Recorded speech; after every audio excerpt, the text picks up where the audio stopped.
নবম শ্রেণীর ছাত্রছাত্রীরা তোমরা কেমন আছো? আশা করছি সবাই ভালো আছো।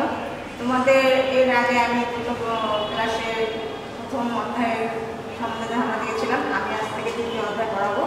দ্বিতীয় অধ্যায়ে অনেক গুরুত্বপূর্ণ বিষয় রয়েছে, যেমন অর্থনীতির গুরুত্বপূর্ণ ধারণাসমূহ রয়েছে, অর্থনৈতিক সম্পদ সম্বন্ধে অনেক কিছু আলোচনা রয়েছে, অর্থনৈতিক দ্রব্য সম্বন্ধে, অর্থনৈতিক দ্রব্যগুলো কি সেই সম্বন্ধে আলোচনা রয়েছে, আরও বিষয় আলোচনা রয়েছে। এগুলো সম্বন্ধে আমরা জানতে পারবো। আজকে আমরা অর্থনৈতিক সম্পদ নিয়ে আলোচনা করবো। অর্থনৈতিক গুরুত্বপূর্ণ ধারণাসমূহ দ্বিতীয় অধ্যায়। এই অধ্যায়ের নাম হচ্ছে অর্থনৈতিক গুরুত্বপূর্ণ ধারণাসমূহ। এখানে 2.1 রয়েছে অর্থনৈতিক সম্পদ। অর্থনীতিতে সম্পদের 4টি বৈশিষ্ট্য রয়েছে। এই 4টি বৈশিষ্ট্য নিয়ে আমরা বিস্তারিত আলোচনা করব। তোমরা বিষয়গুলো সব মন দিয়ে শুনবে, ক্লাস দেখবে এবং স্কুলের ফর্মালিটি যে সমস্ত রয়েছে সেগুলো পূরণ করার চেষ্টা করবে, তাহলে তোমাদের ভবিষ্যতে সমস্যা কম হবে। তাহলে তোমরা আজকে 2.1 অর্থনৈতিক সম্পদ নিয়ে বিস্তারিত আলোচনা শুনো।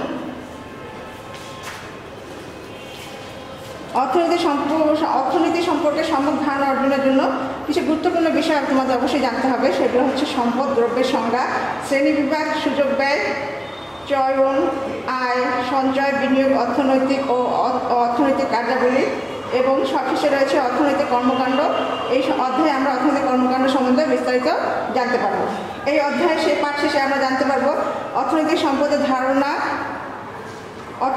প্রাকৃতিক সম্পদ, মানব সম্পদ, উৎপাদিত সম্পদের মধ্যে তুলনা, বিভিন্ন অর্থনৈতিক সম্পদ চিহ্নিত করা, দ্রব্য কী তা বর্ণনা করা, অবাধলভ্য দ্রব্য ও অর্থনৈতিক দ্রব্যের মধ্যে পার্থক্য কী সেটা জানতে পারবে, জাতীয় ও অস্থায়ী দ্রব্য সম্বন্ধে জানতে পারবে, মধ্যবর্তী দ্রব্য, মূলধনী দ্রব্যের পার্থক্য নিরূপণ করতে পারবে, সুযোগ ব্যয় ও চয়নের ধারণা সম্বন্ধে ব্যাখ্যা করতে পারবে, আয়, সঞ্চয়, বিনিয়োগ সম্বন্ধে জানতে পারবে, বাংলাদেশের বিভিন্ন অর্থনৈতিক কার্যাবলীর খাতওয়ারি তালিকা তৈরি করতে পারবে।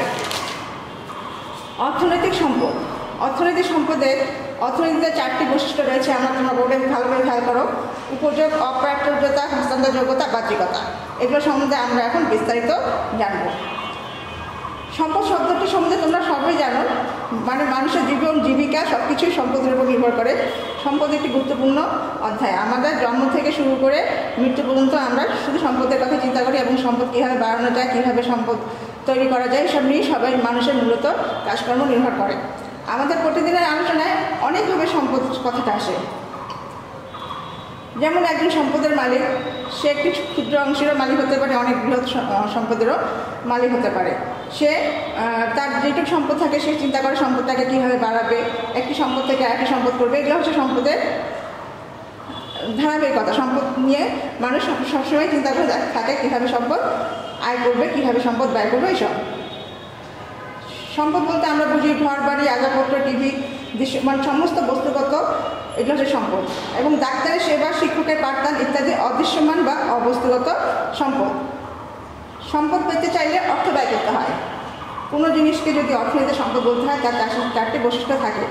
এখানে আমরা ডাক্তারের সেবা অদৃশ্য সম্পদ। কেন আমরা ডাক্তারের সেবাটা আমরা নিচ্ছি কিন্তু সেবাটা দেখতে পাচ্ছি না, এটা অদৃশ্য সম্পদ বলা হচ্ছে। কারণ এটা ডাক্তার শুধুমাত্র তার ব্রেন দিয়ে আর কি রুগী চিকিৎসা সেবা করতেছে, কিন্তু সেটাও সম্পদ, কারণ আমরা সেটা ক্রয় করতেছি তাদের মাধ্যমে, আমরা অর্থের মাধ্যমে তার কাছ থেকে সেবাটা নিচ্ছি, সেই জন্য এটা অদৃশ্যমান সম্পদ। ঘর বাড়ি, আসবাবপত্র, টিভি, এই সমস্ত বিভিন্ন জমি জমা যা দেখো তোমরা আমাদের চারপাশে, সেগুলো হচ্ছে দৃশ্যমান সম্পদ। সম্পদের 4টে বৈশিষ্ট্য অবশ্যই থাকতে হবে। সম্পদ একটি দ্রব্যের সম্পদ তখনই হবে যখন তার 4টি বৈশিষ্ট্য থাকবে, যেমন উপযোগ, অপ্রাপ্যযোগ্যতা, হস্তান্তরযোগ্যতা, বাহ্যিকতা। এখন আমরা আলোচনা করি উপযোগ নিয়ে। উপযোগ অর্থনীতির একটি গুরুত্বপূর্ণ বিষয়। উপযোগ বলতে এমন কোনো দ্রব্যকে বোঝায় যা মানুষের অভাব মেটাতে পারে, যে জিনিসটার উপযোগ আছে, যার প্রয়োজন আছে। উপযোগ বলতে কি তোমার প্রয়োজন মনে করছো। যেমন তুমি স্কুলে এসে তোমার বেঞ্চে বসো, একটা হাই বেঞ্চ থাকে, সেখানে তুমি বই খাতা রাখো। তার মানে কি এই বেঞ্চটার সিট বেঞ্চ এবং হাই বেঞ্চে তোমার উপযোগ রয়েছে, কারণ তুমি একটাতে বসতেছো আর একটাতে বই রাখতেছো। তার মানে তোমার এখানে উপযোগ রয়েছে। এই বেঞ্চটা তোমার স্কুলের একটি সম্পদ। কোনো দ্রব্য সম্পদ হতে হলে সেই দ্রব্যের উপযোগ থাকতে হবে, না প্রয়োজন থাকতে হবে। তুমি যদি প্রয়োজন মনে না করো তাহলে সেটা সম্পদ হবে না।